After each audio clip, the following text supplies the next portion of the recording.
you learn about what happened to her and what happened to her companions who are around her.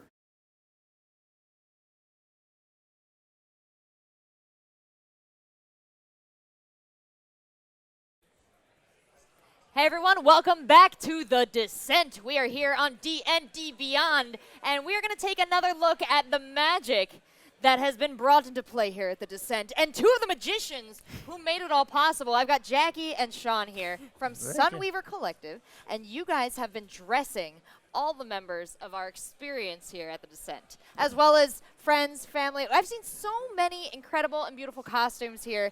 Jackie, Sean, I want to know, how did you first get started in all this? Well, we were originally approached to help make the interactive game portion of this, where we wanted to have something not just what was going on in the Epic, which is amazing, everything that Chris did, but also something for the people during their breaks and when they're walking through the marketplace to get their own quests. And since the whole storyline was that they have come from Candlekeep and Baldur's Gate down into the first center of Avarice, we started making all kinds of different pieces filled with Infernal, and we have dozens and dozens of characters out there that people have to interact and discover a way to find their souls while they're down here.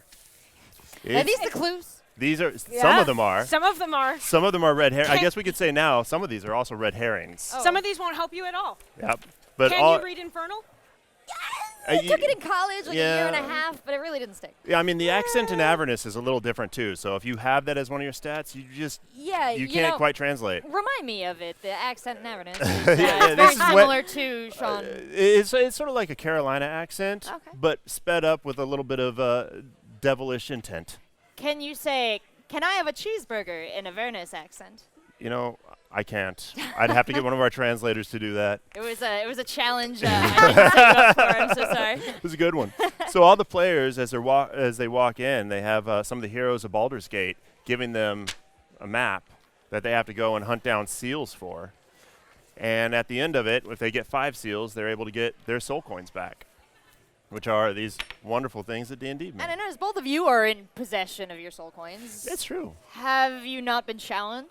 We've been collecting them. So this isn't even mine. I gave mine away earlier this week for a cheeseburger.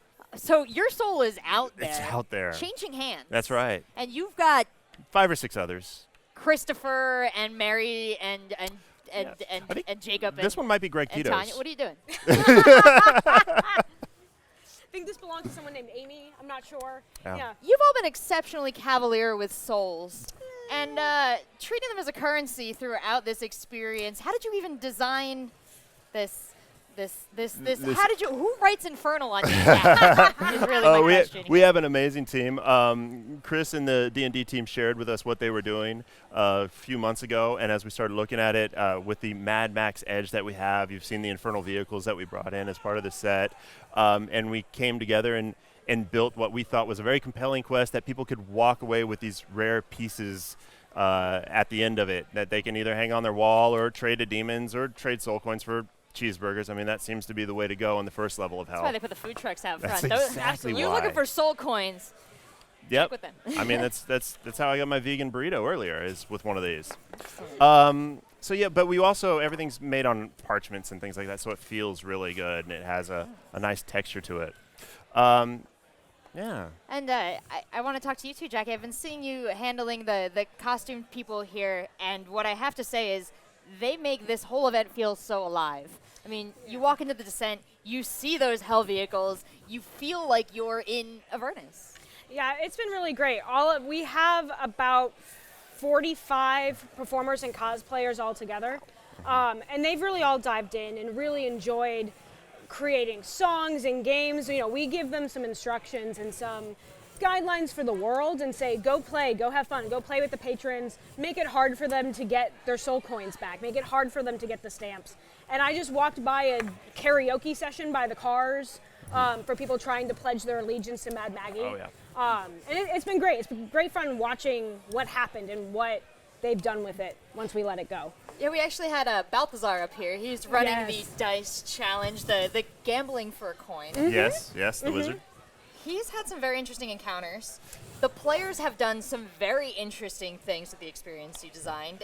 Is everything going according to plan? Is everything okay? You know, as John Lennon once said, life is what happens when you were making other plans. And these players are smart. They came up with new ways to sort of game and trick our players and sort of come up with ways that they could bend the rules. And we're like, okay, we'll let you bend that rule. And now we're going to change 50 of them. Here's 20 red herrings. Go to town.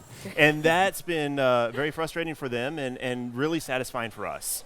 So at the end of the day, we had figured out that for everyone that had bought a ticket, it would take about 16 hours of gameplay for them all to get their soul coins. And there's only 15 hours of the experience for them to even be possible to do. So we knew some people were going to walk out of here without their soul coins. And you say walk out of here very confidently, but as we all know, they have to live now at 204 for forever. That's right. That's right. We're in Avernus. I mean, 204 is going to clear out, but they get to stay in hell. Yeah, they're moving the bunk beds in to make room for all of them. That's true. Hell would have bunk beds. It Bunk does. beds that are just slightly too short. Yeah. Yeah. And metal. Right, Yeah. of course. A real Yeah. thin mattress on there. And the lights are always on. Yeah. Oh, yeah. I was on reality TV, too. Now, you guys have sprung.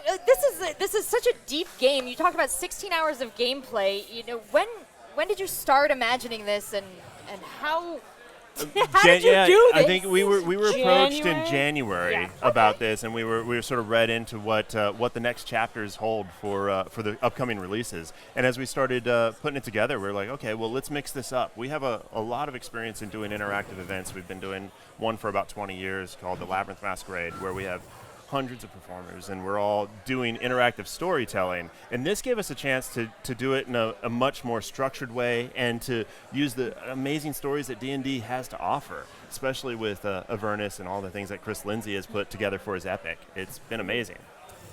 Interactive storytelling and the experience that you've brought for our attendees is something that is really getting so much more popular now. Now, you talked about the Labyrinth of Jared, but just tell me a little bit more about what the industry is like.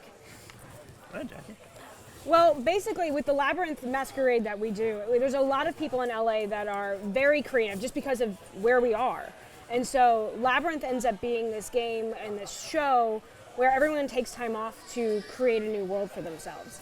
So we have a lot of costumers, a lot of makeup artists that bring out what they would want to do on movies and all of their other projects if they got to design it themselves. So we see the most creative makeup, people who spend 4 hours sitting in a makeup chair putting on their own prosthetics, and just it's the best fun to see what people will do if they are given free reign to show up. Yeah, and I mean, it's a great chance to, sing karaoke with a 20-foot dragon that breathes ice at you in the middle of the stage with 1,000 of your closest friends. Yeah. Awfully kind of you to provide us such opportunities. It's an important service. Sparkles is a very friendly dragon. So you've told us, but Yeah. I understand you guys are down a couple interns since the week started. Yeah, she gets hungry. We gotta feed the dragon. She needs her snacks. Well, your wonderful performers are an essential part of this whole product, but putting together the paperwork, putting together the lightings, the sounds, the experience of the Descent is something really unique that you've done. So I just want to say thank you for making a really incredible and immersive product, and for obviously caring so much about fans of Dungeons & Dragons. Oh, well, thank you. And we couldn't have done it without the whole team. I mean, Triple Clicks, Varvid, who's doing all the streaming, and D&D, of course. I mean, this is such a lush world to play with. It made it just really easy for us and our team, our performers and artists. So. And all we've been saying the whole time is how wonderful and nice everyone is, and It's how true. excited it's everyone great. is to play. I feel like I've been saying that a lot myself, Yeah. and I think it's a wonderful resume for the D&D community. They're the best fans. It's good that we get to keep a few of them around. Pretty sick, guys. Well, anything else you want to say to all the fans watching, and anyone who was maybe on the fence about coming to Descent this year, but I know you better come next year. That's right. Well, I think if you're missing out and you're wondering what all the paperwork on the table here means and you want to try next time to join us, Yeah, you should come come along. on out. It is the most Especially- aspirational paperwork. You do not have this on Microsoft Office. No. Just no. brush up on your languages first. Yeah. Oh, quick Maybe question before you go. Oh, yes. The water bottles. Yes. Even the water bottle label was in Infernal. Yeah, that's right. Is that a clue? It is. Is that going to help me understand Infernal? Maybe. Maybe. All right, guys, this has been fun. I'll be back later. We're going to play a fun little game at the table, but right now I got to do some translation work. So do the break thing, guys. Who are some of the unique, villains or Yeah. potential allies